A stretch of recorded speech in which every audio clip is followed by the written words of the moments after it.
To be a leader in science, you've got to be passionate, energetic, fundamentally believe in it wholeheartedly and never look back. There are many aspects of science where women can be bringing their own take on it. I think it's important for women to be present in science. It's important for women to consider careers in science and really to pursue those options. And the extension of that is it's important to have female leaders. Remember when we were kids and we tried all sorts of ideas at home, very often to the horror of our parents. This is exactly what I'm doing now and I get paid for it.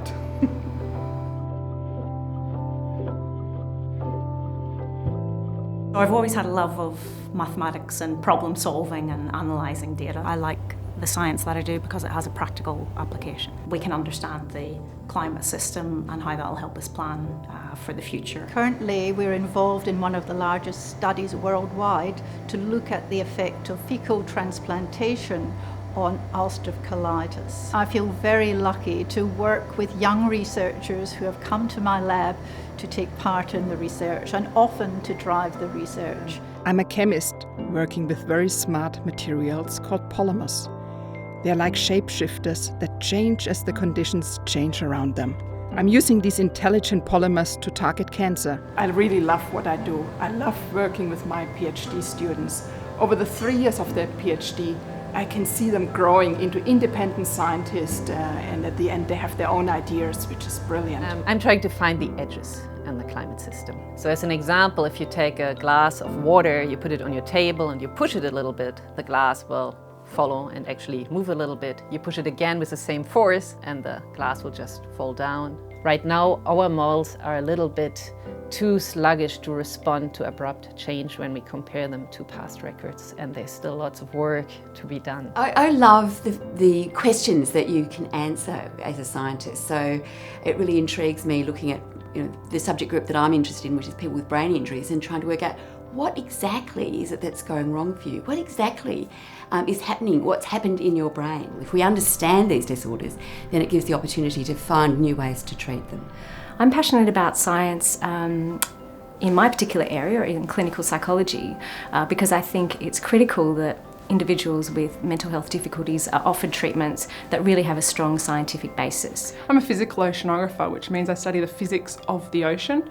My particular focus is looking at the East Australian Current, which flows down the east coast of Australia. And we're interested in the current and how it impacts on the continental shelf, what the implication is for biodiversity and how that has an impact on our fisheries and our transport of marine species. The thing that excites me about science is the curiosity value. We estimate around about 20% of fatalities on the road are caused by driver fatigue. And we found in the research we've been doing that people are very aware that they are getting sleepy and that those are precursors to crashes. And by reducing fatigue, we can cut down the amount of carnage, death and long-term injury on the road. And the research that I do is based on understanding why people who wear contact lenses get problems with their lenses. So I'm about trying to make contact lens wear safer. And the reason I'm passionate is I come from the UK and I'm a hospital optometrist in the UK. That work led to trying to understand risk factors, to try and understand things we could modify and things we could do to improve the safety of lens wear. Science is the future. You've really got to keep pushing science to have that smart country, and everyone can make a contribution to that. Your mobile phone is science, everything is science. I believe in the power of connections between people, things and place.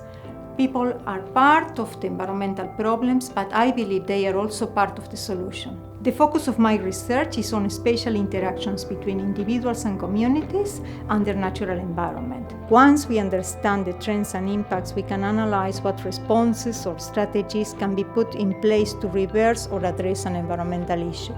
Yeah, so I've always been fascinated in how things work, and I guess the thing that I've always thought is if you could manipulate atoms, the smallest part of nature, you can put them together in a different way, like Lego blocks, in a different way than anybody else has done. And if you can do that, could you create something that doesn't exist already, and what could it do? And so what we try and do is to build those devices at that level now, to see if we can encode information on them and then try and build a new type of computer that works entirely on quantum principles called a quantum computer. And so it's an exponential speed up in computational power, and it will affect pretty much every industry, from logistics, the health industry, defense, finance, every industry. The harbour is my laboratory, although I've worked from the Great Barrier Reef all the way down to Antarctica, and all of the work that I do is underneath the water, so it's all subtidal research. It's so important to have females being recognised for their achievements in marine science, but being put up there as role models for the next generation of scientists. If a young girl came to me and said, I'm thinking about a career in science, I would say go for it. It's so rewarding, it's so much fun. You will never, ever get bored. I think women are very interested in social matters, and so I think I bring a different perspective. There's so many exciting and interesting things that women can get engaged in. It's a fascinating career. Leadership isn't encouraged from an early age, and I think women don't put themselves forwards for leadership. And so at some point you have to realise that you can lead, I think. And I think that's probably one of the biggest challenges. The perfect world picture for women in science, I think, would be to have the sense that science is a discipline that everyone can follow. And the way to do that is to have mentors, senior women in science, setting the examples and acting as real role models. So not giving the impression that a choice of a career in science needs to be driven by or governed by gender.